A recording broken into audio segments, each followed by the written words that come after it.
इल्मी दुनिया YouTube channel में हम आपका तहे दिल से खैर मकदम करते हैं। मैं हूं शहजाद अहमद अमजदी।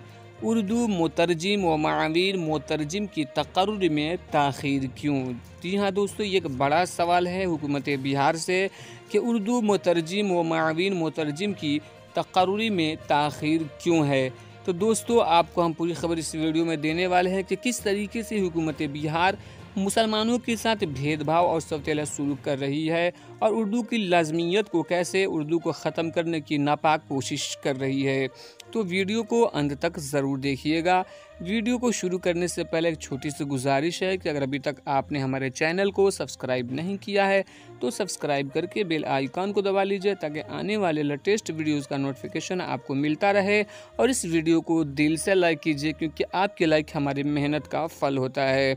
तो दोस्तों, आप अपने मोबाइल स्क्रीन पर देख सकते हैं कि उर्दू मुतरजिम व माविन मुतरजिम की तकर्रुर में ताख़ीर क्यों। बिहार सरकार ने गुज़श्ता बरस उर्दू मुतरजिम और माविन मुतरजिम की आसामी निकाले जिसकी चौतरफा तहसीन की गई। जेडीयू के मुस्लिम मेंबरान असेंबली उसे नीतीश कुमार और नीतीश सरकार की सेकुलरिज्म से जोड़ने लगे, लेकिन ताहाल बहाली तो दूर की बात है, इम्तहान तक नहीं हुए हैं, जिससे इस इल्ज़ाम को तक़वीत मिल रही है कि नीतीश हुकूमत के दौर में उर्दू और मुसलमानों की तरक्की की राह में रुकावटें पैदा की जा रही हैं। इस साल अप्रैल में इम्तहान हो जाना चाहिए था, जिसे लॉकडाउन की वजह से मुलतवी कर दिया गया। फिर अगस्त में मुतअद्दिद तारीखें आईं, लेकिन ये सब तारीखें गुजर गई और बिहार स्टाफ सिलेक्शन कमीशन ने यह बताने की भी जहमत न ठानी कि किसकी इन तारीखों में इम्तहान नहीं होगा और होगा तो कब होगा। लॉकडाउन का बहाना किया जाएगा, लेकिन इसी बिहार स्टाफ सिलेक्शन कमीशन की वेबसाइट मुसलसल अपडेट हो रही है और दीगर इम्तहानात और नोटिफिकेशन आ रहे हैं। चुनांचे अगस्त में 1, 5, 6, 7, 18, 19, 22, 24, 25 और 28 तारीखों की नोटिफिकेशन वेबसाइट पर मौजूद है। यही नहीं, 3 सितंबर को भी 3 नोटिफिकेशन आए हैं, लेकिन उर्दू के लिए फुर्सत नहीं है और मुतरजिम और माविन मुतरजिम की आसामी पर बहाली पर पुरअसरार खामोशी है।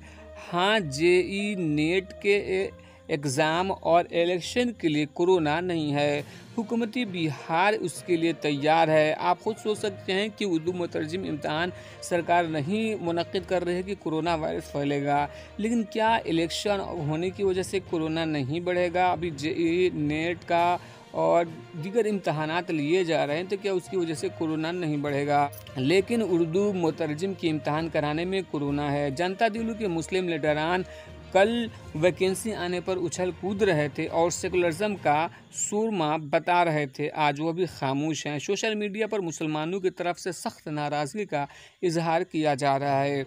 ये बातें उर्दू की मुख्तलिफ तंजीमों ने अलग अलग तरीके से कही हैं।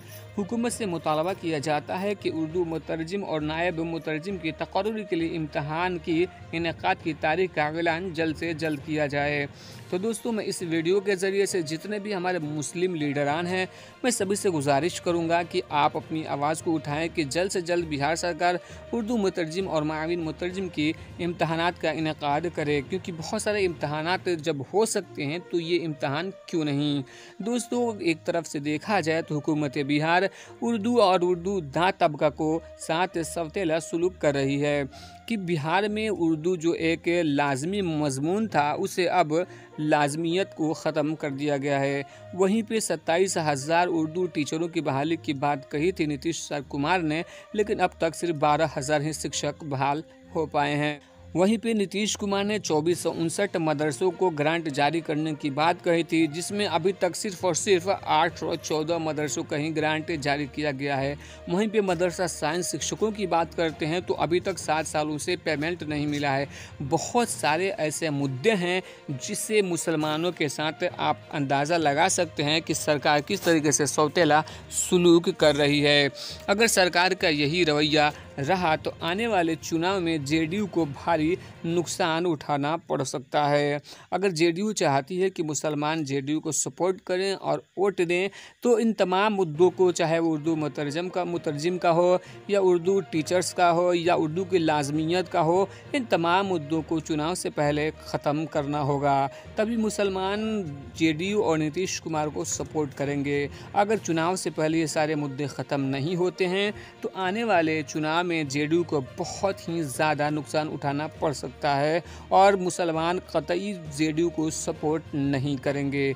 तो दोस्तों, इसके मुतालिक आप अपनी राय हमें कमेंट बॉक्स में ज़रूर दें कि आपकी राय क्या है। वीडियो अगर अच्छी लगी तो लाइक कीजिएगा और ज़्यादा से ज़्यादा लोगों तक इस वीडियो को शेयर कीजिएगा ताकि हमारी बातें ज़्यादा लोगों तक पहुंच सकें, और चैनल को सब्सक्राइब ज़रूर कीजिएगा।